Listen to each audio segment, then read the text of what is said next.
Good afternoon. Ukrainian Crisis Media Center continues its work, and now we have a press briefing of the active CEO of the Agency for Revealing and Management of Assets, Mr. Dmytro Zhoravovych. This is the annual report of the agency presentation. Good afternoon. I'm happy to welcome you at this briefing devoted to our annual report. Of course, you can imagine that all the reporting period proved to be one of the most difficult one, despite the increasing powers and authorities of the agency. In 2022, we had to strengthen our activity due to the war. We had to search for the assets of those officials and persons who were upon whom the sanctions were imposed and whose property was seized or expropriated, and we did our best to use the seized property and provide the proceeds from the use of this property for the needs of IDPs and the military. Also, we had to improve the register and international cooperation. In my today's presentation, I will describe the key aspects of our work during the past year. All the presented information could be found in open sources since today, and then I will answer your possible questions.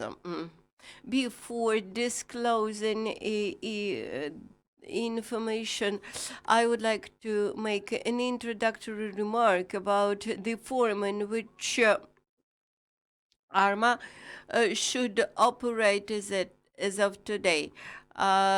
Those who know the specificities of the seized property management, they clearly understand the need to strengthen powers and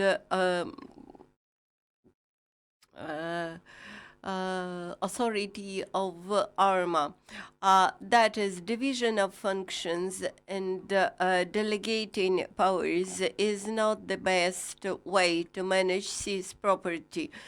ARMA is neither Russian nor Belarusian agency, nor it is a body created just for the wartime, and our objective is not simply preserve the property of those people upon whom sanctions were imposed, and that is why we want to do this in line with civilized ways and methods. This is not possible without comprehensive reforming of the institution that has to manage the seized property.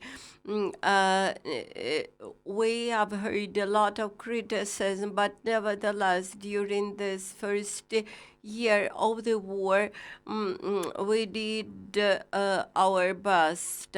More than 1.2 billion hryvnia were directed for the defense of the country. More than 1 billion of property were sold. We have found better managers for the seized property. Even these introductory figures demonstrate that ARMA had acted rather professionally and not less efficiently than any other anti-corruption body in Ukraine. Now I would like to describe in more detail some aspects of our activity. One of the major aspects of our work is to search for the property that has to be seized. And this year we We had received 4.4 requests from the law enforcement bodies for the search of such property abroad. These requests arrived from SBU, National Police, etc. And we have found money, securities, bonds amounting to 160 billion hryvnia. Then we revealed 198 units of the real estate properties, a lot of vehicles, etc. Among other revealed seized properties are the land plots, pipelines, and other sorts of property and assets. All those properties and assets were confiscated and seized in the benefit of the national budget. And we also tried to trace back the financial transactions of those who were conspirators in the in different offenses. Pre-trial investigation bodies many times used the results of our search in the files, which later were submitted to court. Also, ARMA has to search for the property of those persons which are subject to the National Security and Defense Council. And this year we responded to more than 1,116 requests from the law enforcement agencies in this area. We have found part of the statutory capitals, monetary funds amounting to 1.5 billion hryvnia. Also, we filed claims to the anti-corruption court about confiscation of the found property.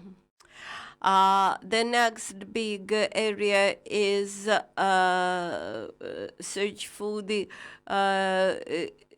property of political parties, which we had checked more than 2,000 members of different political parties, and revealed 17 vehicles, 28 million hryvnia of monetary money, and almost 200 of objects of both residential and non-residential real estate property. We received the requests for our new investigations, both from civil and military law enforcement. In order to be able to process those requests and respond to them, we have to run our own labs to be able to process bigger volumes of information and data. The next important function of ARMA is management of the seized property. During the last year, we have received more than 340 court decisions about property seizure which required management. This is double as much as were received during the year before, and quite often this is about surrender of just corporate rights, and in line with Ukrainian legislation, the property manager who receives corporate rights into the management has to coordinate the activities of this new manager with the owner of this property, and everybody can easily understand that the owners of such property are not very much eager to voluntarily cooperate with the compulsory manager of the seized property. This results on the partial seizure. That is, seizure is imposed without full right to use the property. And a good example is of the property of the trade unions, which we received for management in October 2022, but later the seizure was repealed by court, and now we have got information that the court has not fully repealed the seizure, but actually allowed the owner had given the owner the right to use this property. So despite the partial seizure of this property, ARMA would not be able to find an effective manager for this seized property, because the owner, the actual owner who is under sanctions, is given the right to use this property. Also, we participate in the options which are aimed at tendering the right to manage property and has the right to sell. During the last year, we sold property amounting to more than 980 million hryvnia, and this has brought a huge profit to the national budget.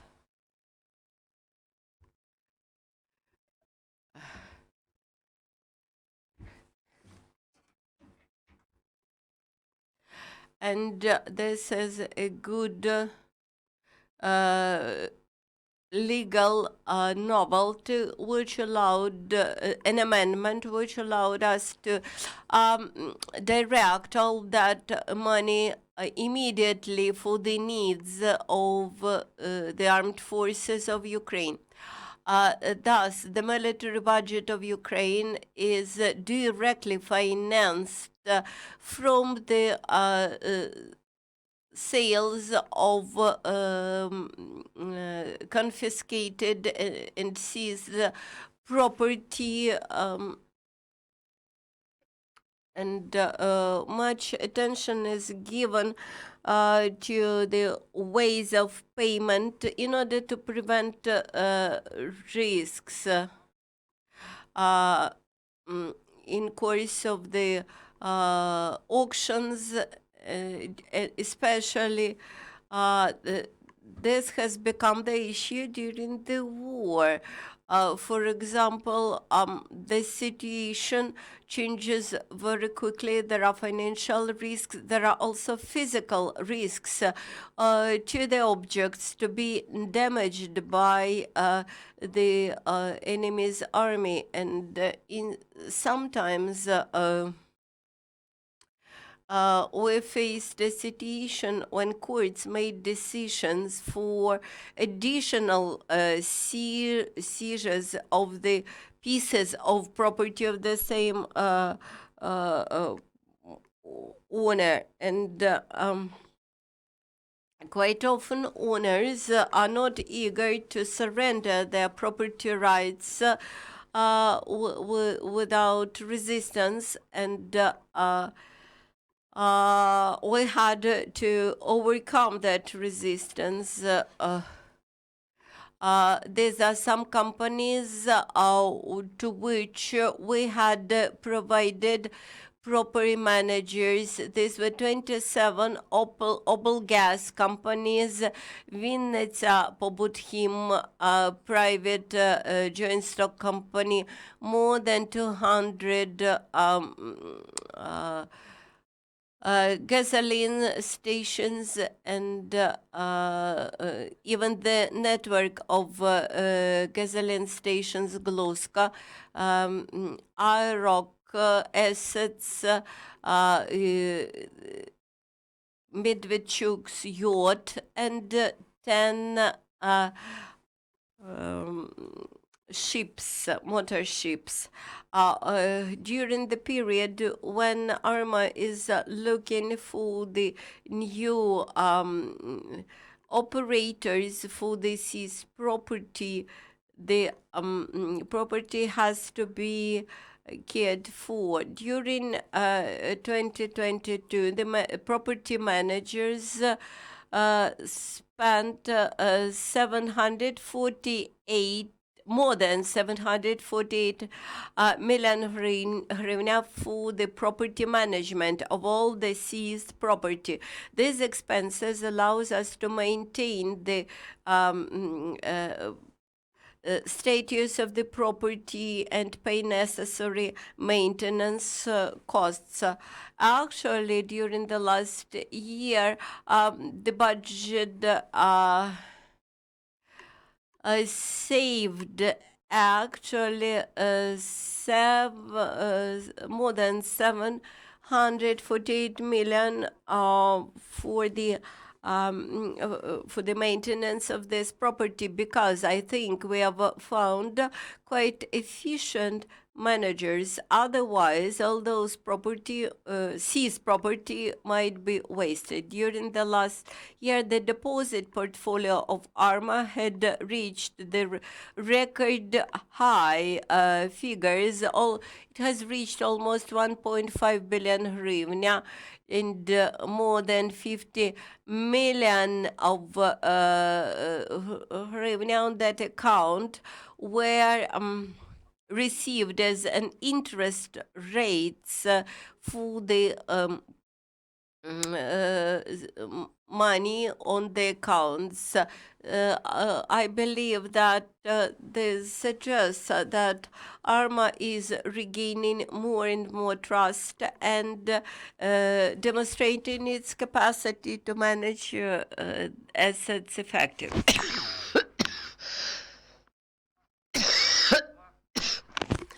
During the year, ARMA had transferred 1.5 million hryvnia in monetary funds to the needs of the country's defense sector.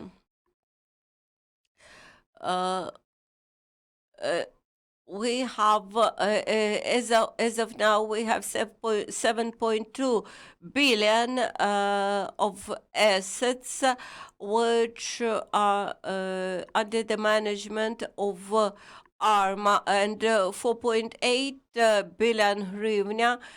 This is the balance value of those assets. 1.5 billion of hryvnia. This is the amount of seized money on different sorts of deposits. 866 million hryvnia are the money which are invested into the military obligations and in military bonds, and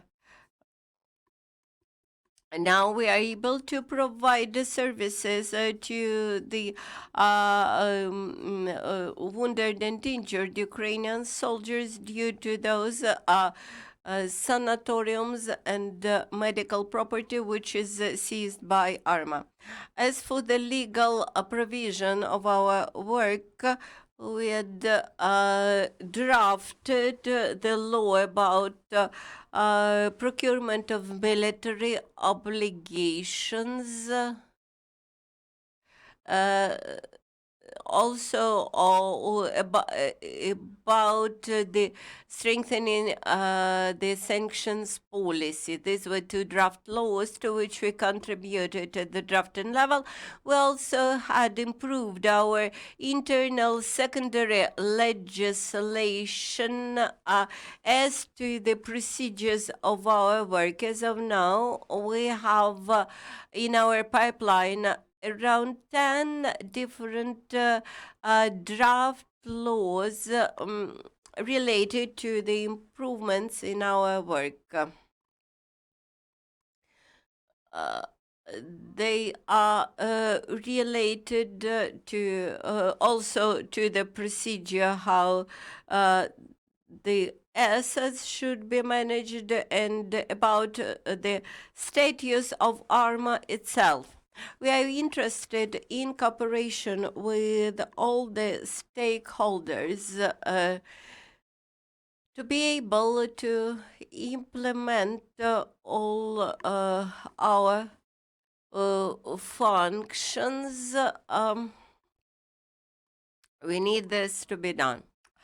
We have one more role, which is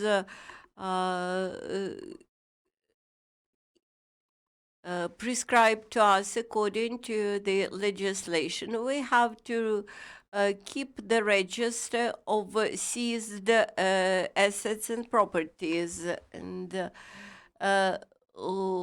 during the last year, we improved the data storages. We added several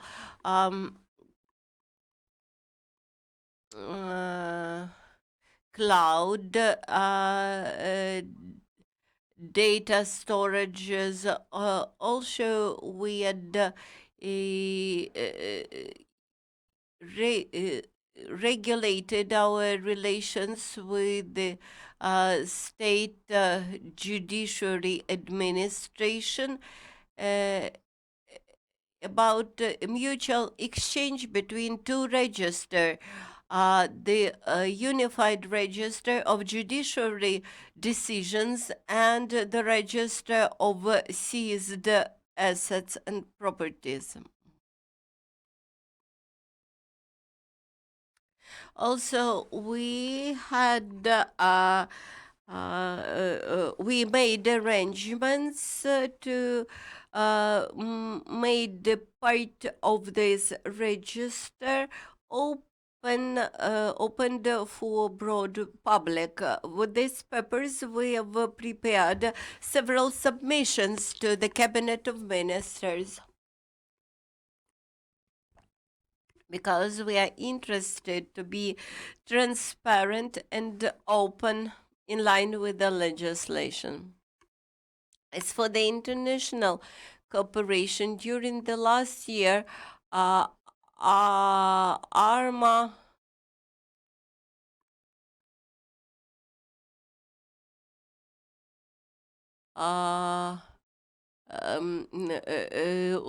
ARMA applied to the Camden network and requested to exclude the Russian Federation and Belarus from the Karen network. Before shifting to the discussion, I have finished my presentation. I'm ready to start our Q&A session. I'm Fratkin Mikhailo, investigative journalist site. How would you comment about yesterday news that the president had already signed the parliament to draft law about liquidation of ARMA and transfer of its functions to the state fund. Did you have any meetings with the parliament, the president, or the cabinet? Also,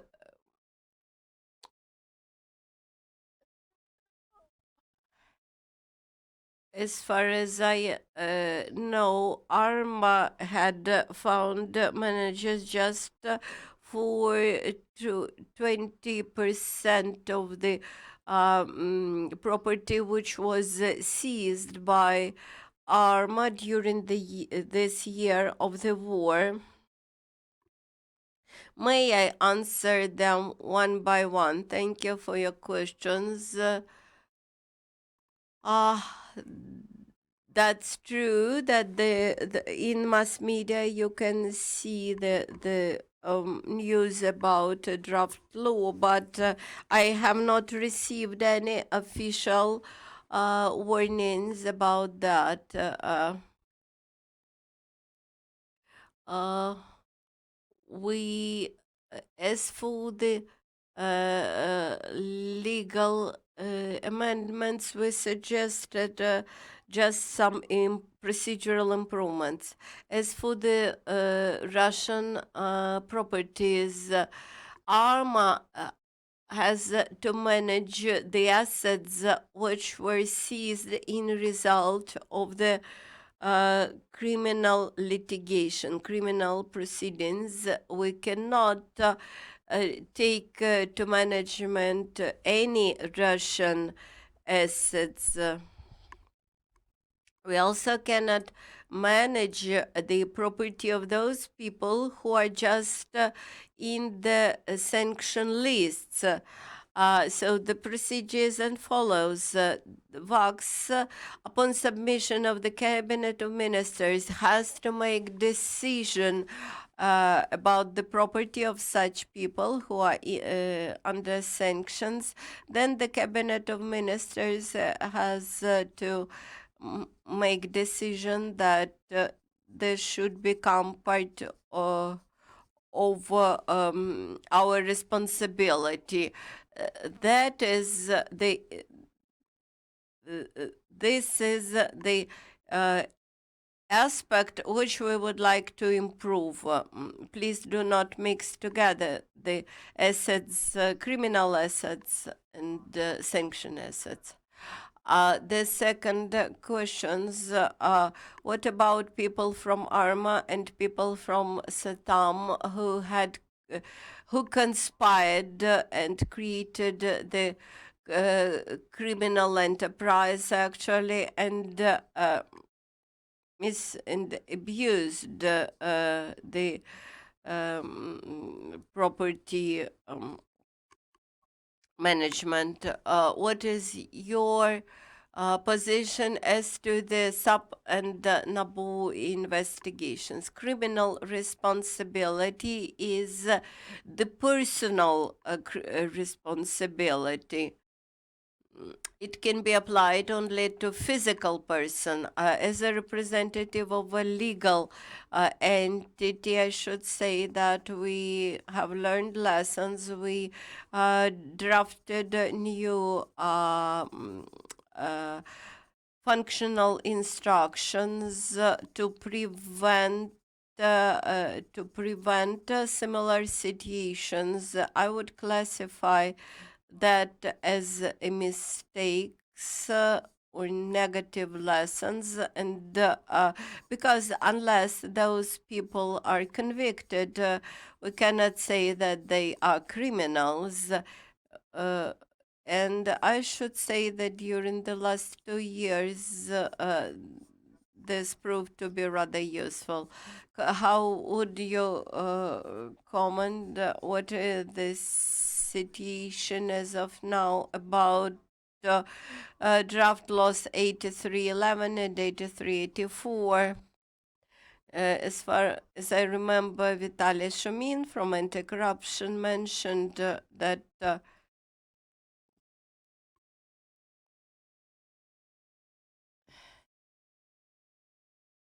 that there are some corruption risks in those draft laws. 2 years ago, we initiated some legislative initiatives. It was Draft Law 6411, where we suggested to make necessary amendments, that is, to cross out several norms which introduce a lot of chaos into the procedure.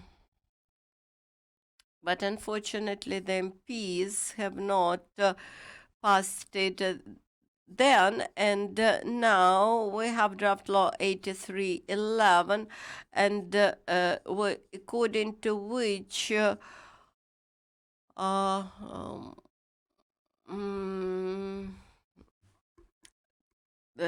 which will simplify for us the search for effective managers of the seized property. What could you disclose about huge assets of billionaire Deripaska, about Mykolaiv, big Mykolaiv plant, and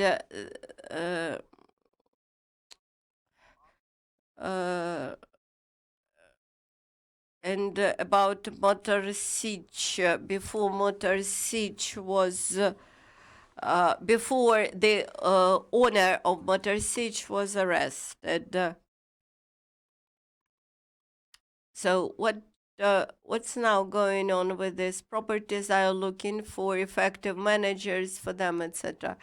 I will start from Motor Sich is nationalized. As to the Ocean Plaza shopping mall, is now under the scrutiny of VAX,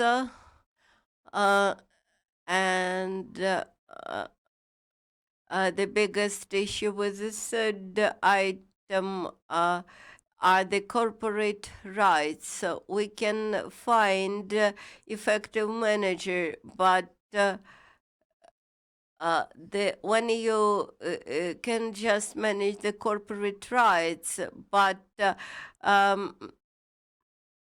you have to coordinate once again your decisions with the effective owner. This has to be stopped because if the owner is Ukrainian resident at least, but if the owner is a Russian citizen who does not reside in Ukraine even, you can do nothing in terms of such corporate rights. So what are you doing? As of now, we are collecting information about the objects which you mentioned, I mean Ocean Plaza, and we have to double check information whether all the volume, this is about Mykolaiv plant, we have to collect information whether the whole piece of property is legally under seizure. There might be that seizure is imposed only at some part of the property, and for example, some land plots are not covered by the seizure documents, etc.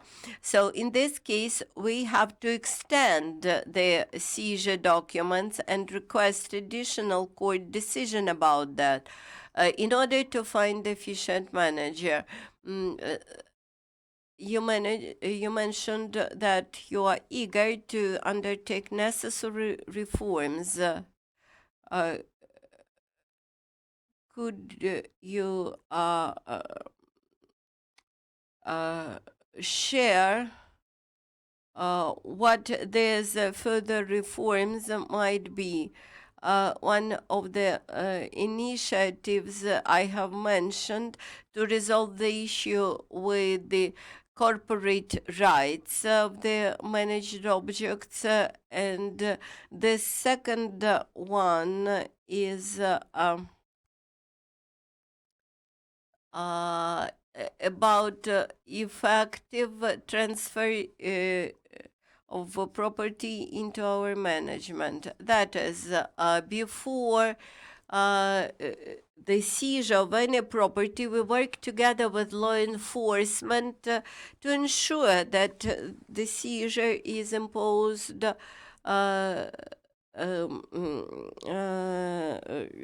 properly. Just a funny story. Quite recently, we had received in our to our management only some parts of conditioning equipment, which made it impossible to manage the property as a whole.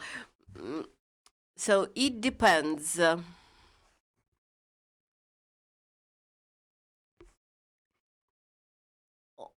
On the here much depends on the law enforcement. The law enforcement have the right to transfer property to our management. As you have understood from my presentation, we have gained much trust from the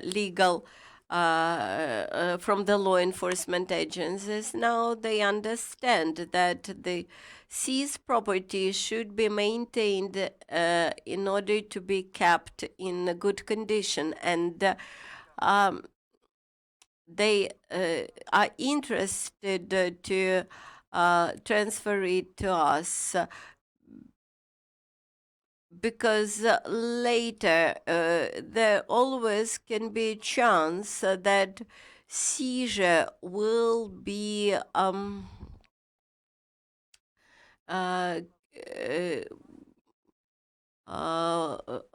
uplifted, and in this case the owner may request from law enforcement agencies to pay damages.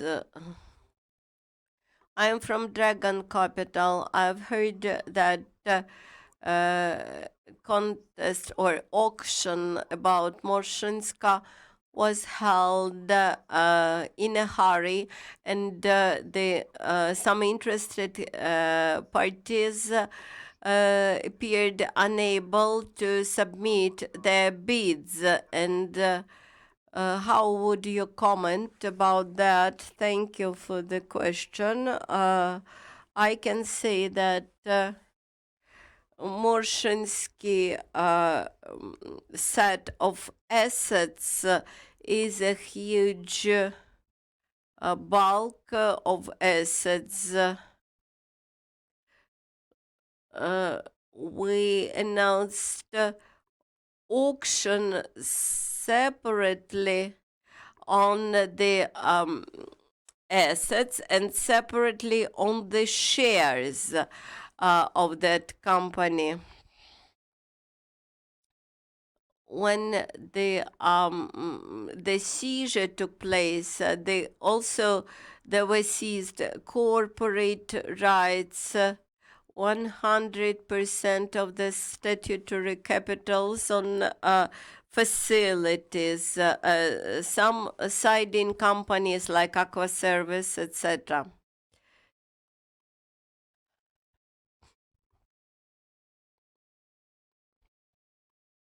But the court has not stated how we have to realize the corporate rights, either to find a new manager or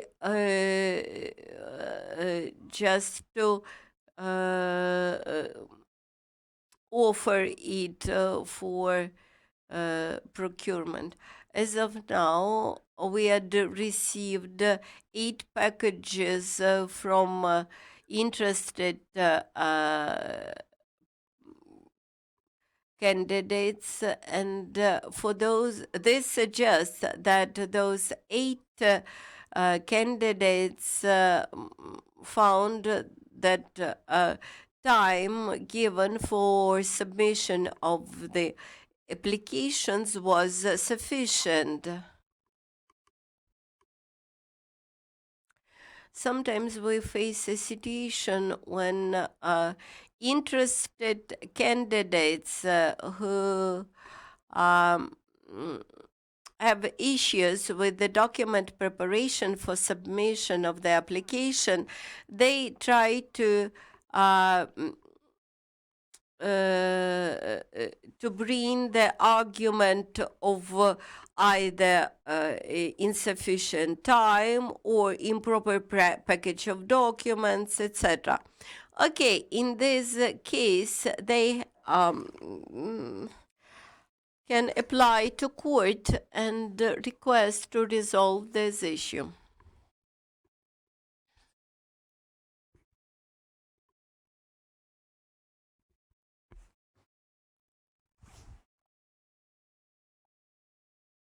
Any further questions, please? Since there are no further questions, thank you for your attention. Thank you for coming. Thank you for your attention. Thank you for your questions. I was quite happy to answer your questions. In case of any further questions, you know where we are located. I'll be happy to answer